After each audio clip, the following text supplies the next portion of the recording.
Okay, I think we're at a point where people are, as individuals, we're starting to get to where we understand how to simplify these monomials. There were a couple exceptions. So when you get your test, um, if please look closely at what you did, and if you don't understand, come and talk to me. There's a couple things that this was a new error that crept up, and actually, let me just discuss this briefly over here in an empty spot. What I saw happen was, let's say that, for example, I have x times y. Let's do x times y times 2, or 2y. Let's do that. What I saw happening was, of course, the answer here is just this is just 2xy, right? It's just a monomial. I'm multiplying it. That's what it is.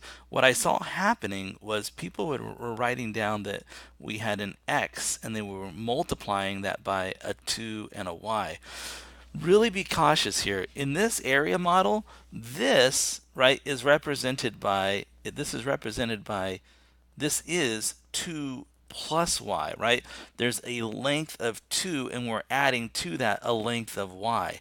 So when you see this 2 and this y, understand that that's two different terms. It's a 2 plus a y, and then you're multiplying that by x. So I think there's some confusion here, because what I saw was a couple groups, not many, but a couple groups did this. They're looking at the x, and they decided this was 2y, and they said this was 2x, and then this was yx, and then they called it, instead of adding it together, because this, we would only use this if it was addition. Instead of adding it together, they decided to call this 2yx squared. So this is just incorrect. If you looked at it numerically with some numerical examples, you could convince yourself of the error there. So I guess the thing I want to say is, realize that there's a huge difference between two different terms, right? Terms are things that are being combined via addition, and two different factors, 2 times y. You know, you go back to a simple numerical example, like if I looked at 2 times 3 times 5, right? Well, this is not 6 times 10, right? This is not 60. It's 2 times 3 times 5. 3 times 5 is 15. And if you double that, right, you get the answer of 30. So that answer is 30.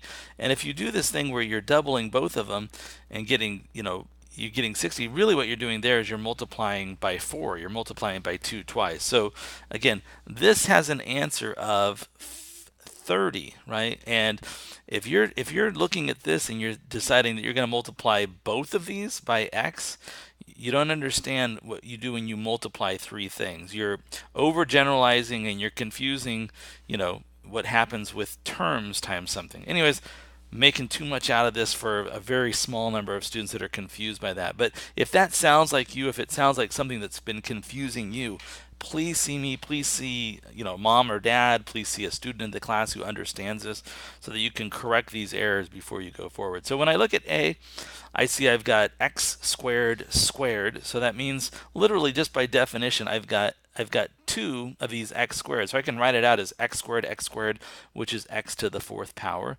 And I'm multiplying that by an x cubed, and then times a y to the negative seventh power.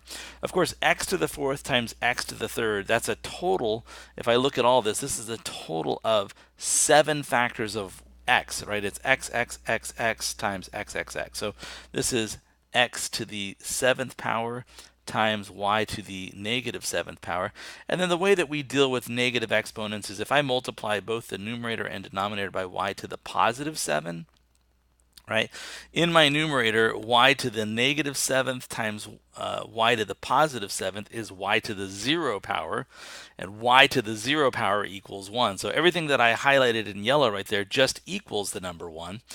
And of course, it's totally valid for me to do this because I am multiplying by the number 1. So you can see I created a 1 in the numerator, and I'm multiplying by the number 1. So I'm not changing the value, just the form. Anyways, when you look at the final answer there, you can see in the numerator I have x to the 7th, and in the denominator I've got y to the 7th. So that's the answer we're looking for A. For B, there's a lot of numbers here, right? I can do a couple things. Let's just look at the numerical part. So I want to clean up all of these numbers, and then we'll look at the variables separately. Let me just highlight just the 4. So if I'm looking at this in my numerator, I've got an 8 times a 2, and then in the denominator, I've got a 48 times the number 4. Well, I know 48 divided by 4, right? I mean, I'm sorry, 8 rather, if I look at just this part. I don't need that. 8 divided by 4 is the number 2. So I could simplify this. There's a giant 1 in there. I'm going to simplify this as just 2 times 2 over the number 48, which is 4 over the number 48. So if I break 48 down, it's 48 is 2 times 24, and 24 is 2 times 12. So I can write this as 2 times 2 times 12. And the reason why I'm doing that is in my numerator I've got 2 times 2. So take a look at it, right? 48 is definitely 2 times 12, which is 24, times another 2, which is 48. So it is 4 times 12. So I'm left with 12 in the denominator, right? Part of my answer is going to be that I'm going to have a 1 over 12. Now let's take a look at what happens with my the variables. One of the things I see is in the numerator there is an x. So I didn't mean to hide it like that. Maybe I'll just circle it. So there is an x. So I'm going to be very careful and write there's an x in my numerator. And also in my numerator, I have 8 factors of y. So I might write this part off separately. Let's write that there's y to the 8th. And then in the denominator, I've got 10 factors of y, and additional 2 factors of y. So that's a total of 12 factors of y. Remember, factors are things that are being multiplied. So it's y, y, and then y. There's 12 of those down below. So if I'm looking at this, y to the 8th over y to the 12th, that simplifies, right? There's a giant 1 there. I don't need to write it out like this, but I know that this is the same thing as y to the 8th over y to the 8th times y to the 4th power, right? I recognize y to the 12th power can be written as y to the 8th times y to the 4th. And the convenient thing about recognizing that is now I can see that I clearly identified I have 4 factors of y left over in my denominator. So this is a little messy, right? But you can see in the numerator there's an x, and in the denominator there's a 12y to the 4th. So let's go ahead and write that down. So I've got an x over 12y to the 4th. There's a few students, few groups that are using this notation, and I really want to discourage you from doing this.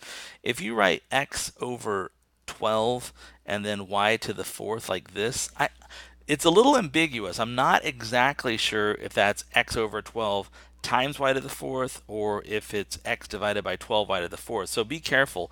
When I write it without this slashy fraction, it's very clear that in the numerator there's an x, and in the denominator there's the number 12, and there are 4 factors of y.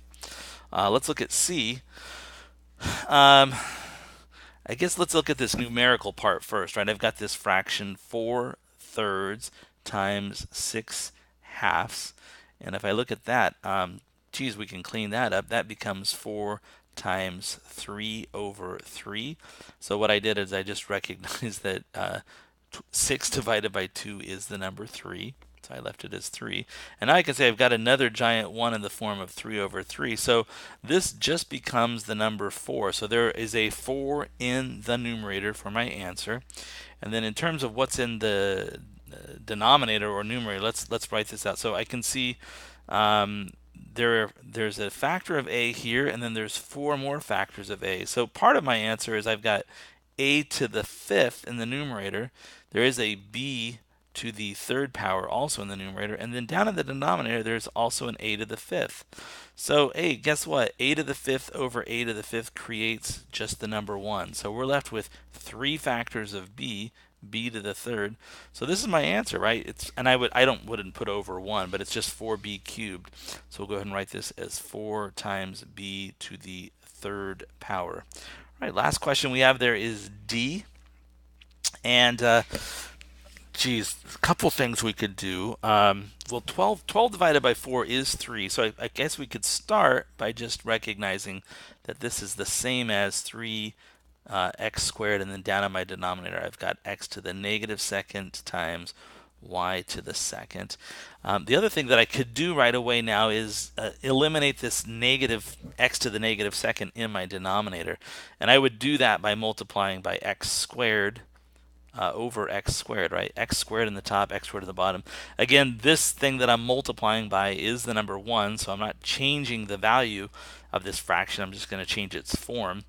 Down in my denominator, you can see I've got x to the negative second times x to the positive second, which equals x to the 0 power, which equals the number 1. So I have just in my denominator, I've got a 1 times y squared, and I can just write that as y squared. And in my numerator, I've got 3x squared, right? And x squared times an x squared is, there are 4 factors of x there, right? So it's 3x to the 4th. So our answer for D is going to be 3 x to the 4th power, all divided by y to the 2nd power. So that's it for question number 2.